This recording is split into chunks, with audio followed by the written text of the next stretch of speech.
अहिंसा परमो धर्म की, आचार्य गुरुवर श्री कुंद कुंद भगवान की, आचार्य गुरुवर श्री ज्ञान सागर मुनि महाराज की जय।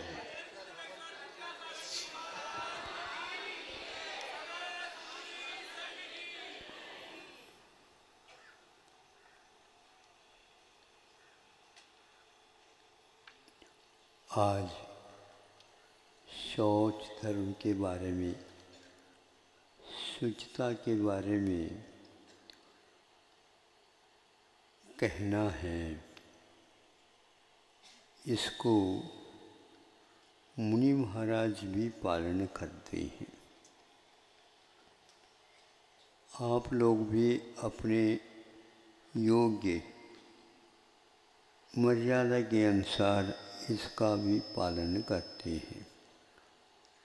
आपका स्नान आदि के साथ विशेष रूप से जुड़ा हुआ कार्यक्रम, जबकि मुनि महाराजों का स्नान के साथ यह कार्य प्रारंभ होता है। बिल्कुल विपरीत जैसा लगता है। आप लोग स्मशान इत्यादि में चले जाते हैं अंतिम संस्कार हेतु।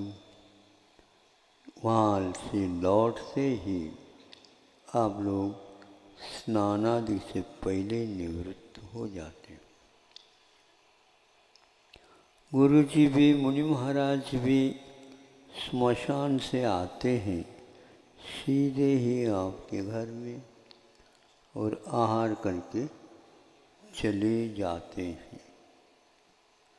ये कुछ अटपट सा लगता है, किंतु सोचने पर यह सिद्ध होता है कि हम बाहर के साथ भीतर की शुचिता के बारे में सोचें। जो अनंत काल से कषायों के कारण उसमें जो अस्वच्छता फैली है, स्वच्छता का अभियान आज देश के नेताओं ने प्रारंभ किया है। हमें ऐसा लगा कि बहुत अच्छा उनका अभियान है, किंतु हमारा कहना है जिस प्रकार बाहरी स्वच्छता के बारे में सरकार सोच रही है, उसी प्रकार उसी के कुछ अंश में भीतरी स्वच्छता के बारे में भी सोच ले तो भारत एक प्रकार से दर्पण का काम करेगा और विश्व उसमें अपना प्रतिबिंब देखने का पुरुषार्थ करेगा। क्यों आपको ये अच्छा लग रहा? भारत को किसी स्थान विशेष का नाम मत समझो। भारतीय यहाँ पर रहते हैं, उस अपेक्षा से इस देश का नाम भारत पड़ा। तो ये निश्चित है वे अवश्य ही पहले के अपेक्षा से सोचते हैं, तो वे इतने आदर्श पुरुष हुए हैं जो भारत को दोनों तरफ से साफ सुथरा, स्वच्छ, आईने की भांति, आईना समझते हो, दर्पण का ही नाम है।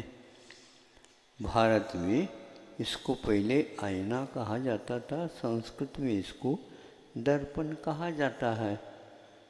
तो उसमें यदि उसके ऊपर, आईने के ऊपर धूल हो जाए, धूल दूषित हो जाए, तो उसमें आप अपने मुख को नहीं देख पाएंगे, और मुख को नहीं देख पाएंगे तो अवश्य ही उसके जो भद्दापन है, अथवा यूँ कह दो कहीं न कहीं काली माँ मान लो लग गई हो, तो उसको आप दूर नहीं कर पाएंगे।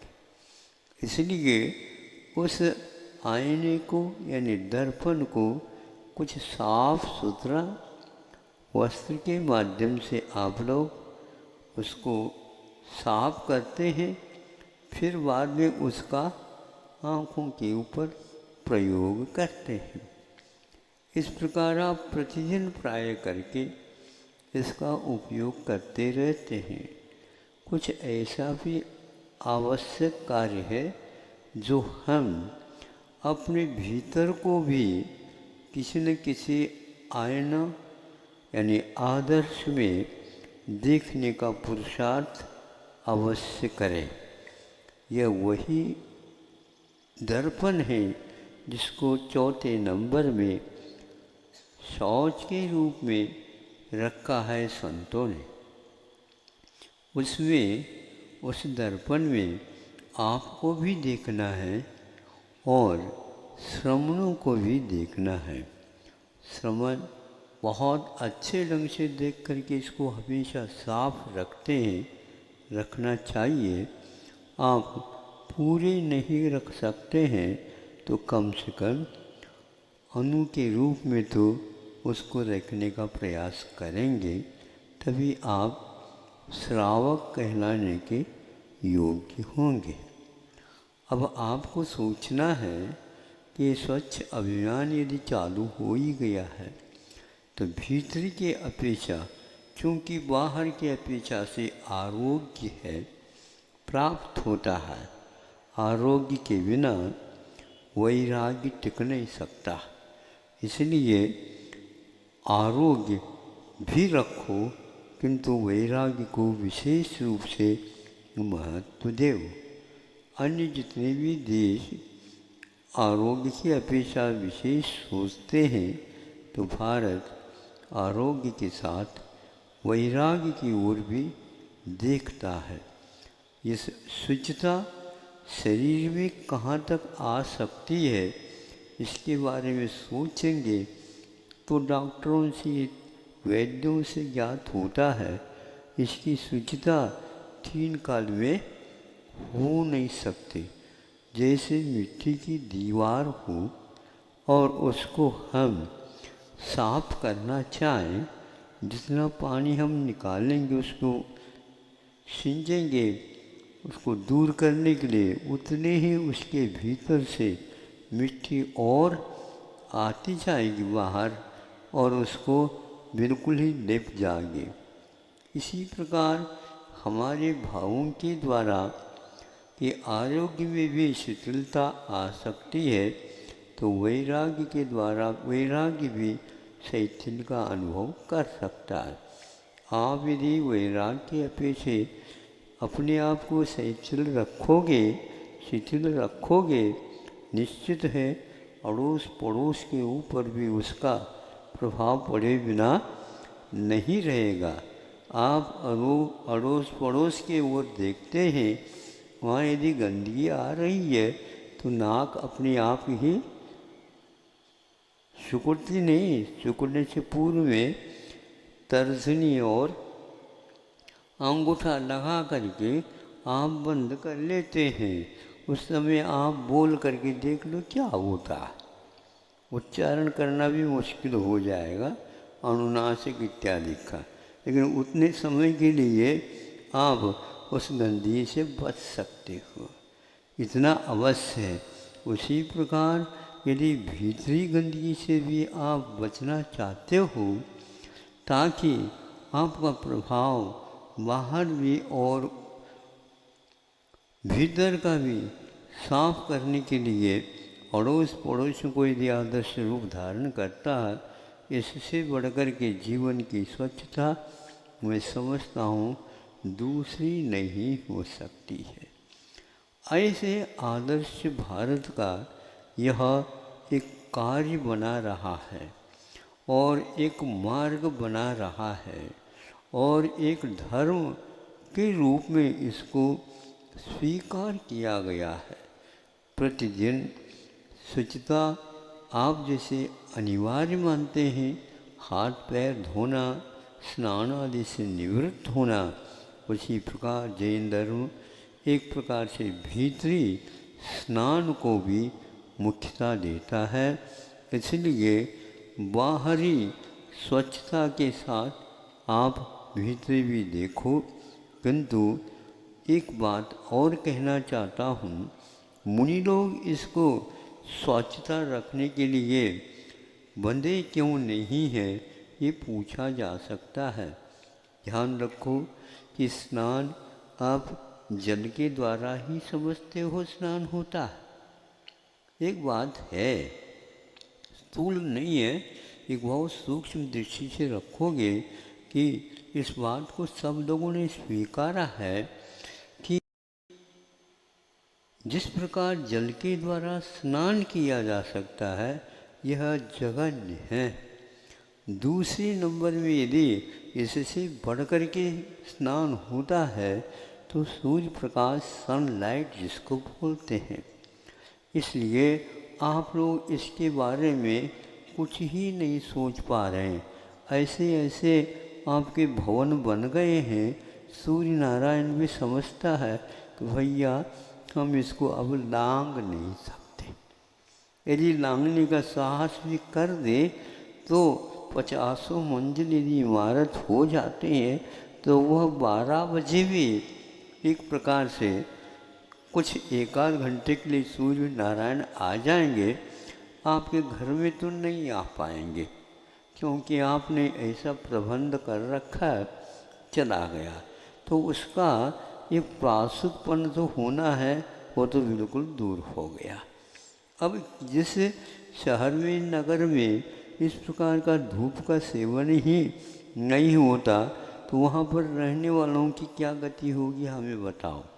इसलिए आप जल से 2-2, 3-3 बार भी स्नान कर लो तो भी वह प्रासुक नहीं माना जाएगा, जितना कि प्रासुक हम लोगों का बना रहता है।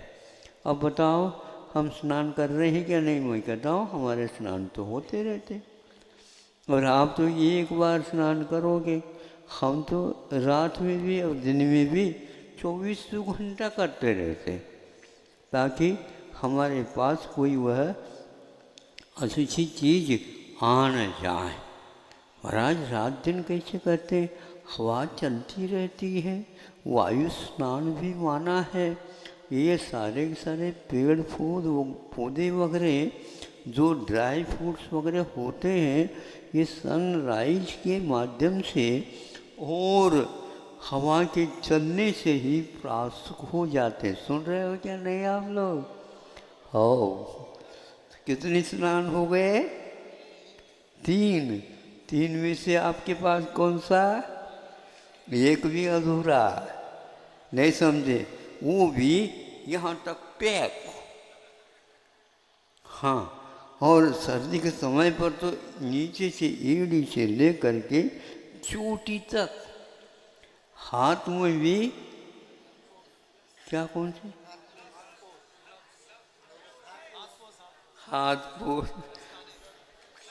हाथ के थैले जिसको बोलते, हम अपनी भाषा में रसाओ, ठीक।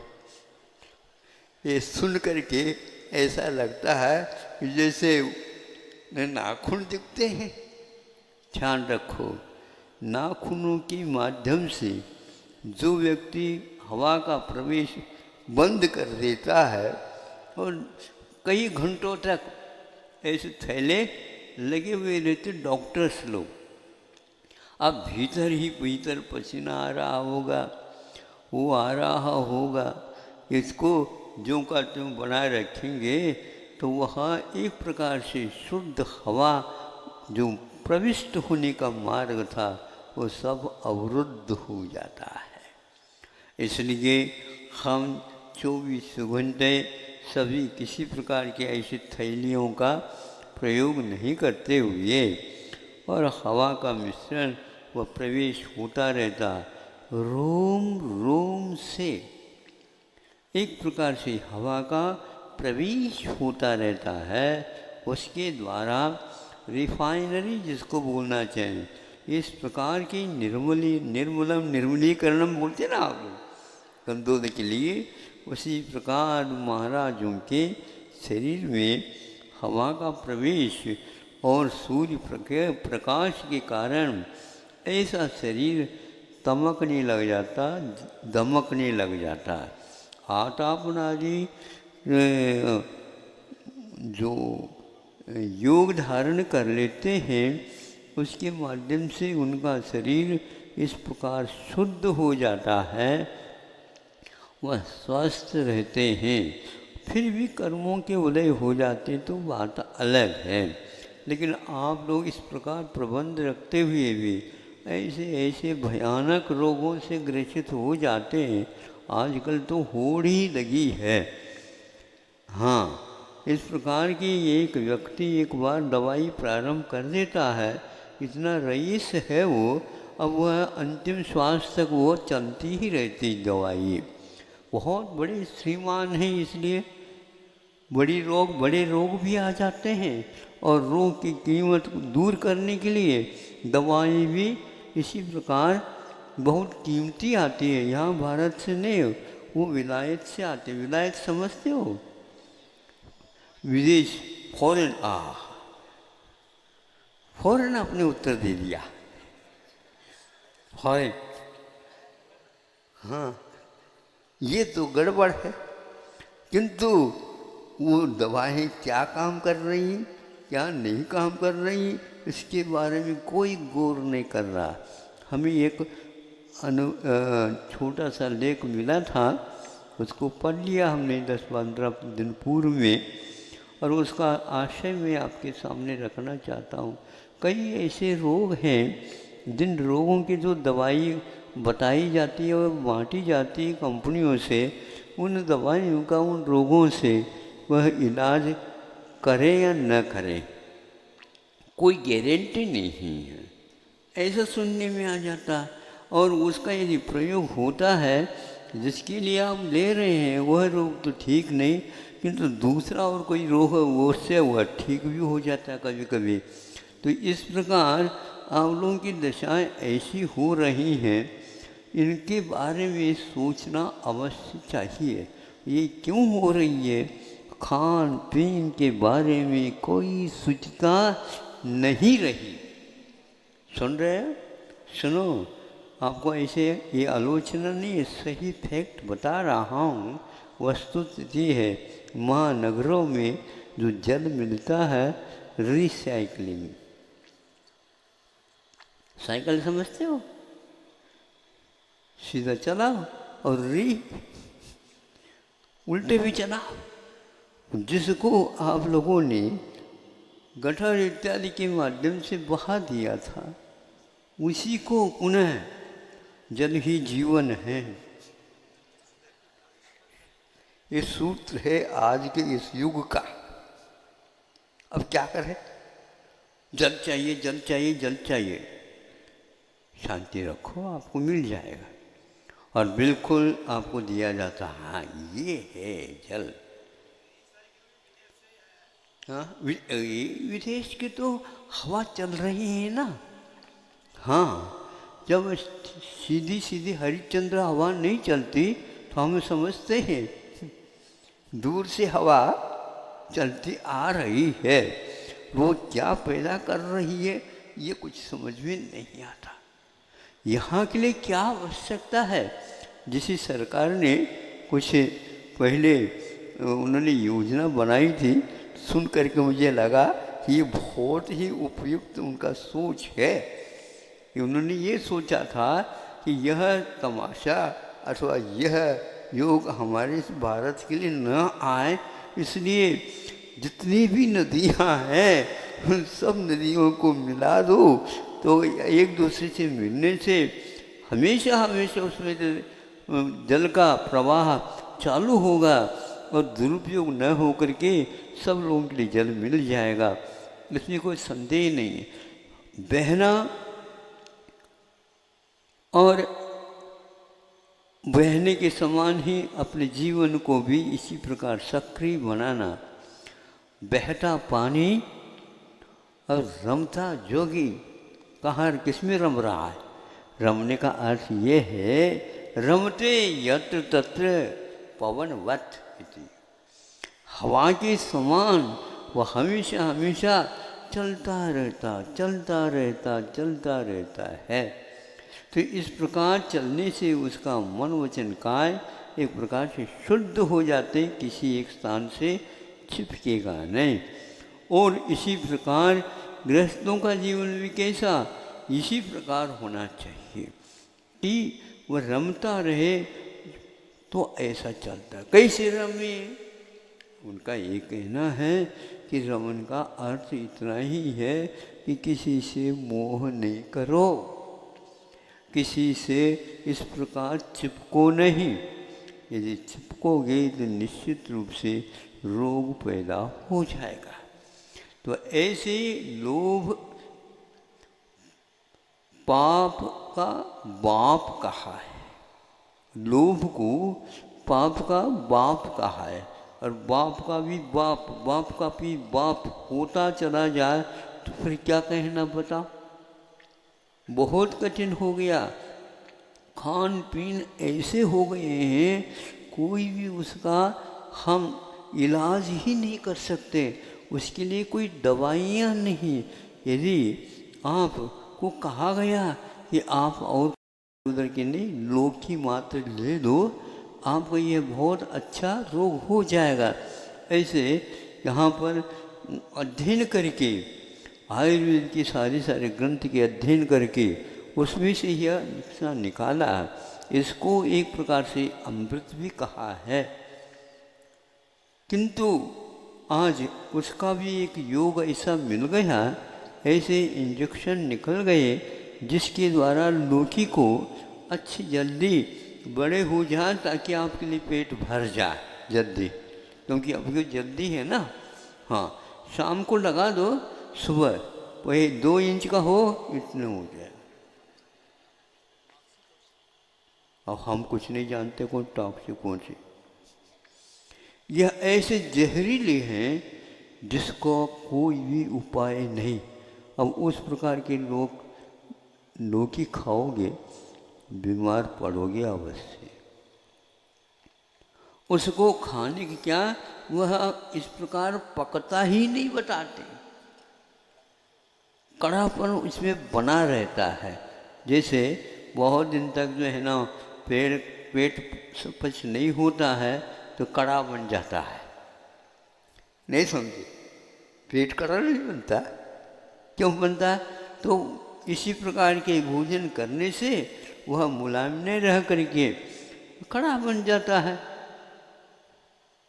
इसीलिए इस प्रकार के हवाओं से आपको बचना है। किंतु जो व्यक्ति व्यवसाय इस प्रकार करने कर रहा है, उसका उस धन के प्रति आरंभ और परिग्रह के प्रति कितनी गृद्धता है, ये सब ज्ञात हो रहा। इसी प्रकार सिंथेटिक दूध आता है यूरिया से और शैम्पू से इत्यादि से वह दूध बनता है, कोई भी उसकी परीक्षा नहीं कर पा रहा है और वो सारे दूध आप पी रहे हैं। हाँ, और अपने बच्चों को भी पिला रहे हैं। बच्चों का भविष्य कैसा होगा आप भी सोच सकते हो, किंतु किसी के ऊपर इसका कोई प्रभाव नहीं पड़ रहा है। विदेशों में इस प्रकार होता तो वहाँ अपने आप ही सीधे कर देते, क्योंकि आप भारतीय हैं, उपदेशक हैं, नहीं समझे। उपदेश अपने लिए होता है, ये किसी ने समझा नहीं। परिणाम ये निकल रहे हैं। इस प्रकार के यदि सेवन आप करते चले जाएंगे तो ये निश्चित है आपकी बुद्धि अवश्य भ्रष्ट हो जाएगी। हाँ, तो ये कह रहा हूँ बच्चों का क्या भाग्य है, आप समझ नहीं पा रहे हैं। वो दुर्लभ मनुष्य पर्याय प्राप्त करके और आपके सिंथेटिक जो है दूध पिला रहे, कौन सा उसका भाग्य, और आपका भाग्य भविष्य में क्या होगा।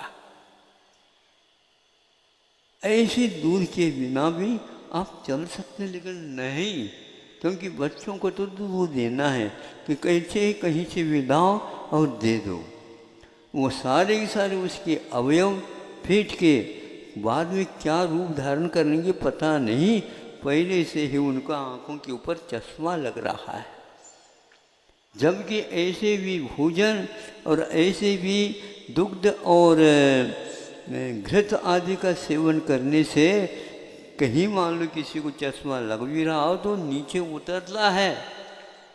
और अब तो ये वह नंबर उसके बढ़ते ही जा रहे हैं, जिस प्रकार IIT के छात्रों के नंबर बढ़ते चले जाते 100%। अब क्या होगा, चल रहा है।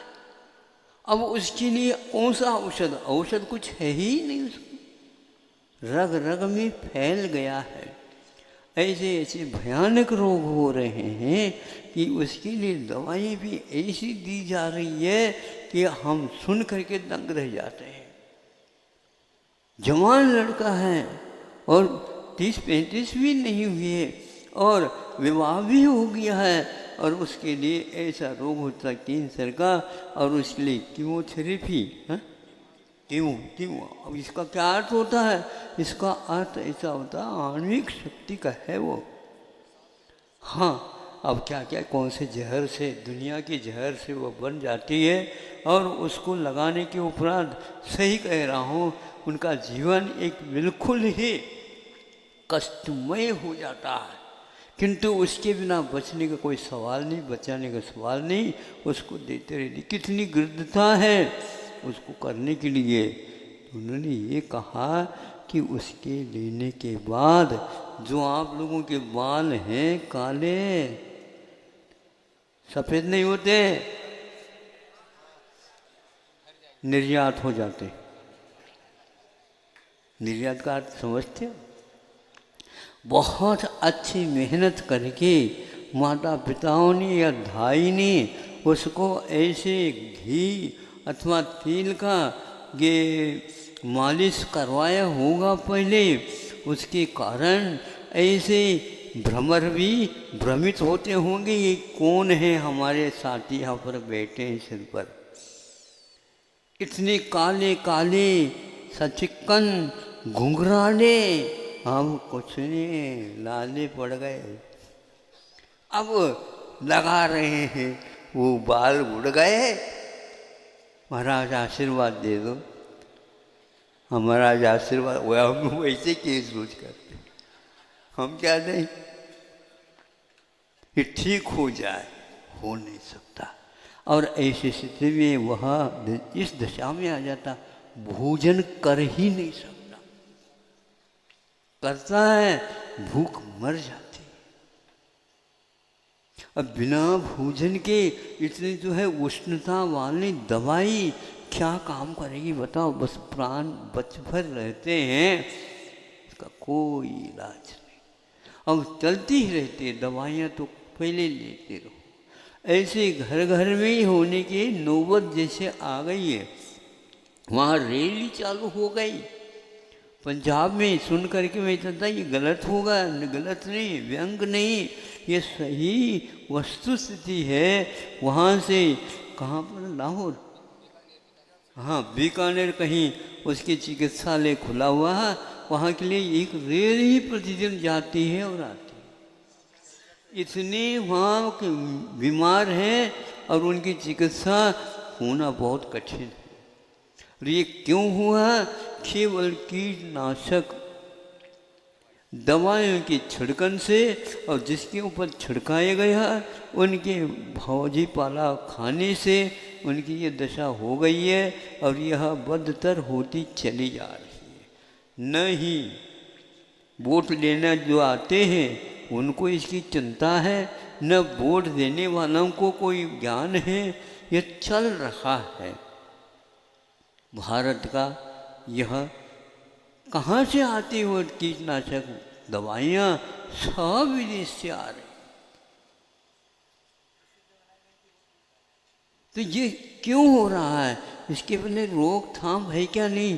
शासन और संविधान, प्रशासन, ये सब क्या है? लोग इसके बारे में कुछ भी नहीं सोच रहे, पर उपदेश दे दो महाराज, हो देश की ये हाल है, हमारा उपदेश किस काम का?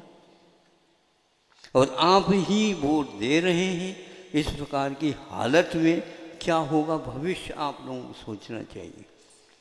70 वर्ष हो गए, फिर भी यहाँ पर गनीमत है बहुत कम है, लेकिन ऐसी दशा हो रही है। अन्यत्र ऐसे चिकुनगुनिया कौन से रोग सुनते ने, कुछ न कुछ तो होगा उसका नाम, लेकिन संधि वाट ऐसे आ जाते हैं कि वह एक बार पकड़ लेता है तो महीनों तक उसका असर बना रहता है।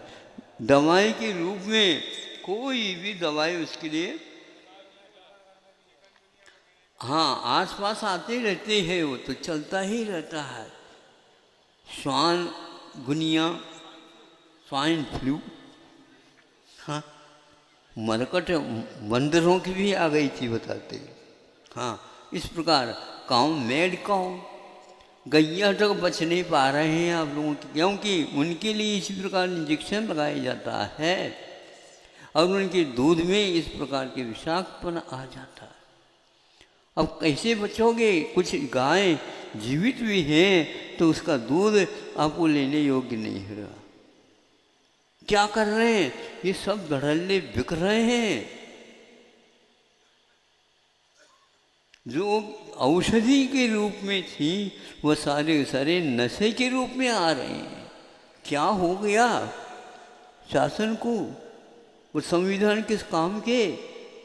ये जीवन के ही जिंदगी का सवाल आ रहा है। इसके लिए भी क्या कोई उपदेश होता? ये भारतीयता थी और इसको सब सुरक्षित रखना चाहिए था। ये सब गृद्धता के कारण हो रहे हैं। इसलिए लोभ से गृद्धता जिसकी दूर होती है वही शौच धर्म का पालक होता है। और सावक और इन दोनों का कर्तव्य है कि इस ओर अवश्य ध्यान दे। बहुत बहुत हृदय रोग तो बिल्कुल क्या हृदय शून्य हो गया सब। अब सुन लो, अभी तक ये सुनने में आया था घी के कारण कोलेस्ट्रॉल, क्या बोलते हैं उसको, कोलेस्ट्रॉल वो बढ़ जाता है। एक प्रकार से हार्ट के लिए कमज़ोर बनाने वाला वह होता है घी। इसलिए घी से परहेज करो। और उनका जो निकला हुआ कंपनी से जो पाम हाँ ये कोई तेल है बताते हैं, ये आपके लिए बहुत ही लाभप्रद है। हाँ ये है स्वर्ग में भी नहीं मिलेगा, ऐसा है ये। हाँ ये विज्ञान का उपज है, आप लिया करो। इस प्रकार घी जो लेना था मिला था बंद करवा दिया। फिर अब बताते हैं आप घी ले सकते हो। अब 20 साल हो गया।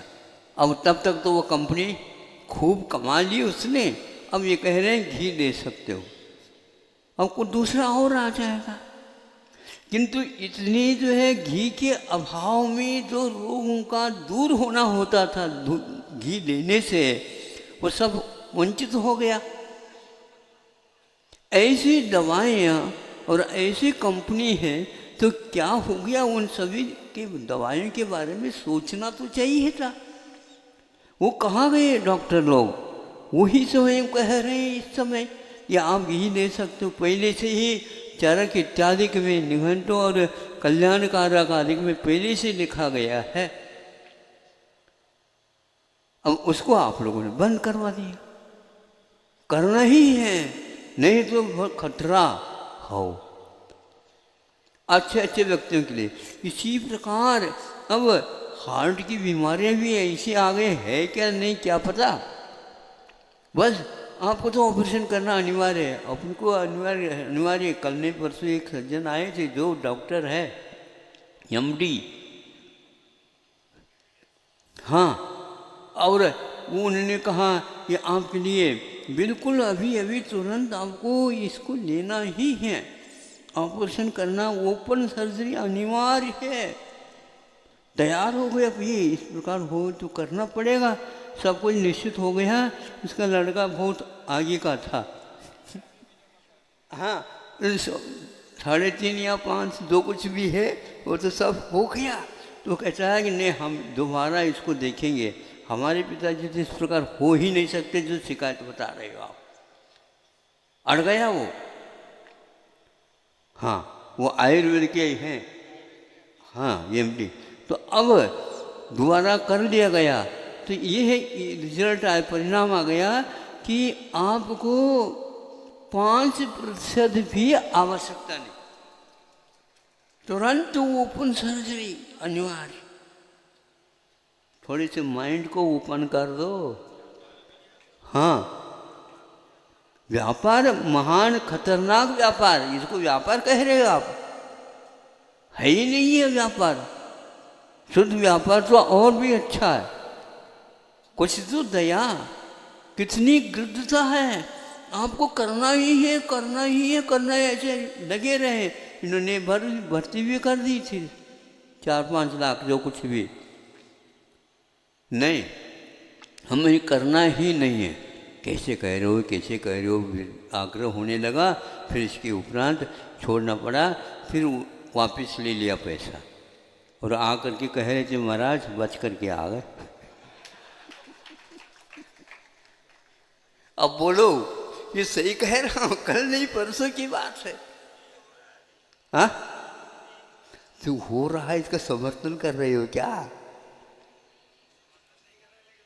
लेकिन के कारण यह बीमारी फैल रही है। ये लेकिन बट और परंतु हम क्या कहें, इसके कारण आप लोगों का जीवन बिल्कुल निष्क्रिय हो गया। प्रतिरोध करने की क्षमता समाप्त, बुद्धि में भी वह क्षमता समाप्त हो गई। अन्य देश में इस प्रकार यदि हो जाता तो उसके लिए उसी समय बंद कर देते। ऐसे आप निर्णय दे ही नहीं सकते।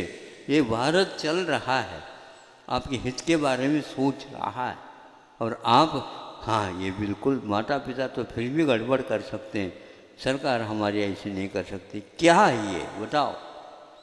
अब यह बिल्कुल घटित जो घटनाएं हैं वो मैं आपके सामने रख दिया। आज बहुत ही सोच करके मैं आया था, इसको किसी भी प्रकार से ये लोग सुने या न सुने, हाँ कहें या न कहें, हमें तो यह परोसना ही है।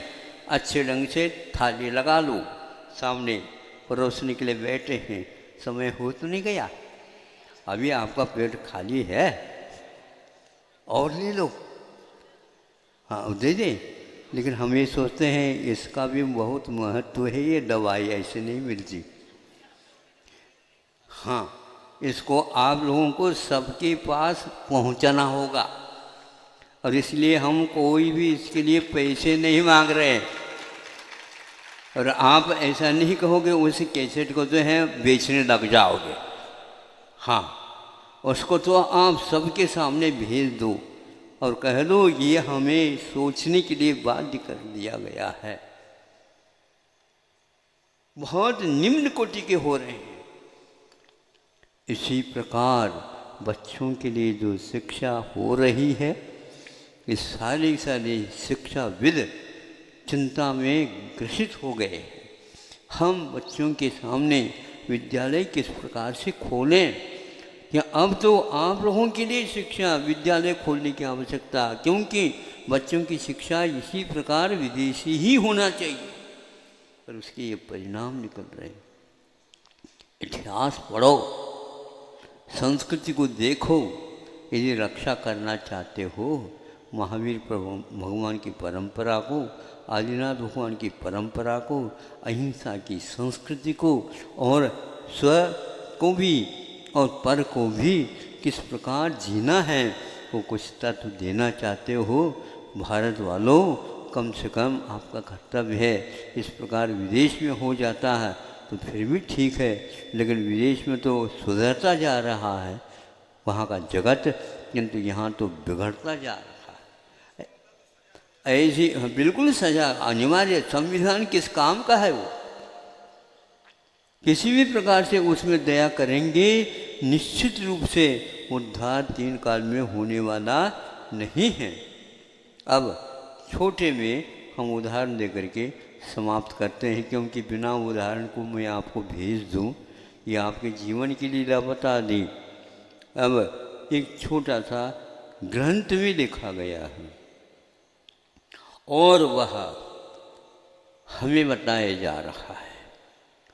एक ऐसा मछली है जिसका नाम राघु मच्छ है, जो 1000 योजन प्रमाण विस्तार वाला है, और वह इतना मुख वाला, इतना जो काया वाला है, तो कितना खाता होगा छोटी बड़ी मछलियों को। उसके लिए ऐसे सामान्य किसी समुद्र में नहीं पल सकता हो, वह तो बहुत ही गहरे को नींव ये रहते हैं। और समुद्रों के जो असंख्यात माला है, उसके अंतिम समुद्र जिसको बोलते हैं राघो, स्वयंभू रमन इसका नाम है। नहीं समझे, स्वयंभू है, स्वयं अपने आप ही ऐसा है, उसके बीचों बीच में वो रहते हैं, ऐसी काया वाले। उसकी काया में, ये तो उसकी दशा हो गई, उसके कानों में एक तंदुल मच्छ रहता है, जो एक प्रकार से आपकी काया और तंदुल में नहीं, चावल के बराबर। उस राघो मच्छ की अपेक्षा से वह तंदुल नहीं, चावल के बराबर वह रहता है। लेकिन दोनों का तोल ले लो, एक है। तोल समझ रहे हो? हाँ, भार, गृद्धता, कषाय आदि आदि अपेक्षा से वह हम तोलते हैं, तो वह तंदुल के बराबर जो मछली है, वह भी उस राघो मछली से कम नहीं है।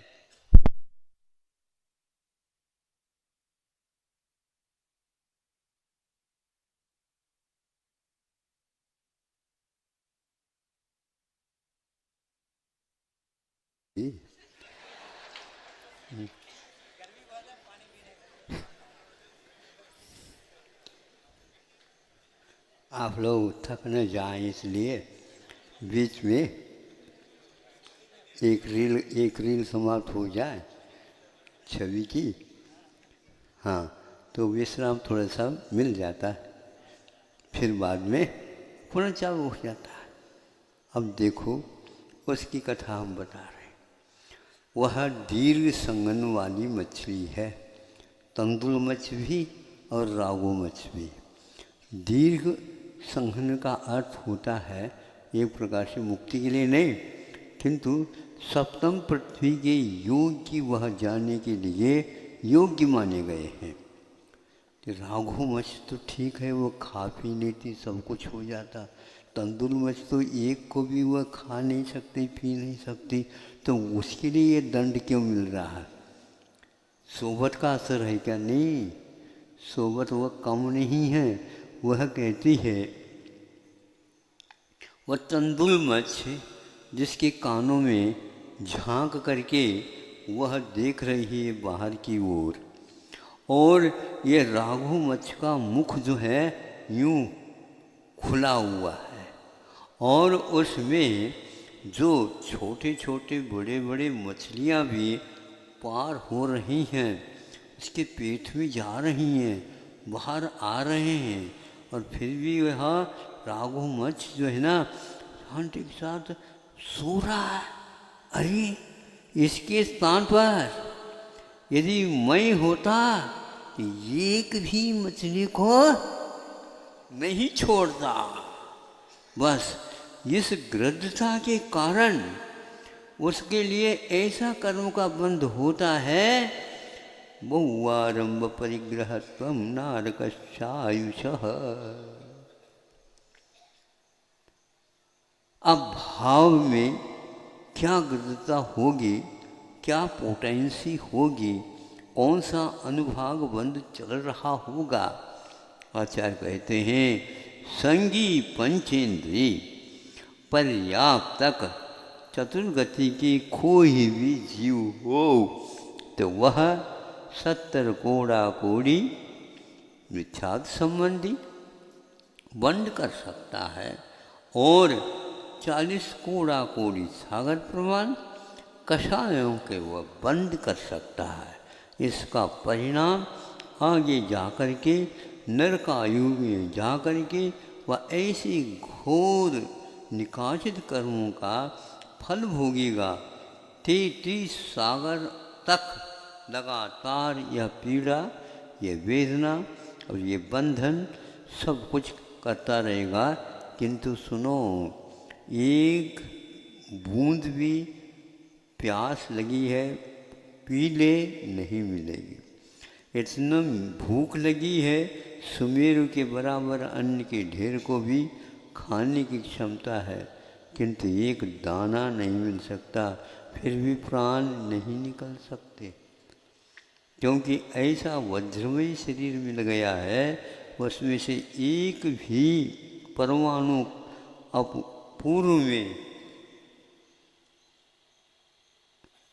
पूर्व क्षण में समाप्त नहीं हो सकता। पूरी आयु को पूर्ण करके ही वह उससे छुट्टी मिलने वाली है। ऐसे भी कई बार यह पर्या मिल चुकी है, ऐसा वर्णन ग्रंथों में मिलता है। अब देखो, भावों का खेल है, वह उसके जीवन में भी शुचिता भाव, शौच भाव हो सकता है, दोनों राघव मच्छ में भी और तंदुल मच्छ में भी। तो वो सारे के सारे डायरेक्ट सीधे 16वें स्वर्ग में जा कर के देव होते हैं, ऐसा अपने यहाँ लिखा हुआ मिलता है। आप नीचे रह जाएंगे स्वर्गों में, किंतु वह तंदुल मत्स्य भी पंचम गुणस्थान के योग्य संयम पालन करता है। राघव मत्स्य भी, और दोनों जाकर के 22 सागर उत्कृष्ट आयु का वहाँ उपभोग करके नीचे आ सकते हैं। संभव है अगली ही पर्याय में वे नर हो करके, पुरुष हो करके और श्रमण बन करके और अपने आप को अनंत काल के लिए मुक्त कर सकते। बोलो, तंदुल मच्छ के ऊपर आप तालियां बजा रहे हो, आप तो रह गए। ऐसे नरक से निकलने वाला व्यक्ति भी इस प्रकार कार्य कर सकता है। यह अवश्य है कि उसके आगम के अनुरूप ही उसके परिणाम होंगे और वह इसका उपभोग कर सकता है। इससे आपको सीख लेना चाहिए कि ऐसे घोर पाप करने वाले भी इस भाव के शौच धर्म के माध्यम से निस्तार पा सकते हैं। 4 दिन आपके निकल चुके हैं, 5वां दिन सामने है। मतलब एक प्रकार से आधा पर्व आपका हो ही गया समझ लो। अब ये सोचना, हाँ आधा पर्व के बाद आधा और रह गया, वो भी पूर्ण हो जाएगा। इस कथा को तो आप अवश्य ही याद रखेंगे, और जहाँ कहीं से भी आप आए हैं और उनका भी भाग्य होगा सुनने वालों का कि इस प्रकार को सुन करके सोच सकते हैं। और भी जो बिंदु दिए हैं नेताओं के पास भी आप पहुंचा सकते हैं, जो एक प्रकार से वोट मत लेने के आपके यहाँ घर आते हैं। आप सौभाग्यशाली हैं, वो नेतृत्व देने वाले भी आपके घर आएंगे और 50 बार नमोस्तु करेंगे। है हाँ, है तो 5 वर्ष में वहाँ नियमित रूप से कार्य करने के लिए आपकी सेवा में उपस्थित होंगे। आप अब सोच लो, विचार कर लो, इन सभी बिंदुओं के ऊपर आप यदि थोड़े भी अनुबंध लगा देते हो, संभव है भारत का ये अभियान बहुत ही जल्दी सफल होगा। हो इन्हीं भावनाओं के साथ उत्तम शौच धर्म की बोधि समाधि परिणाम शुद्धि साधनोपलब्धि शिवसों की सिद्धि चिंतामणि चिंतित वस्तुदाने तामंद मानस्य ममास्तु देवी।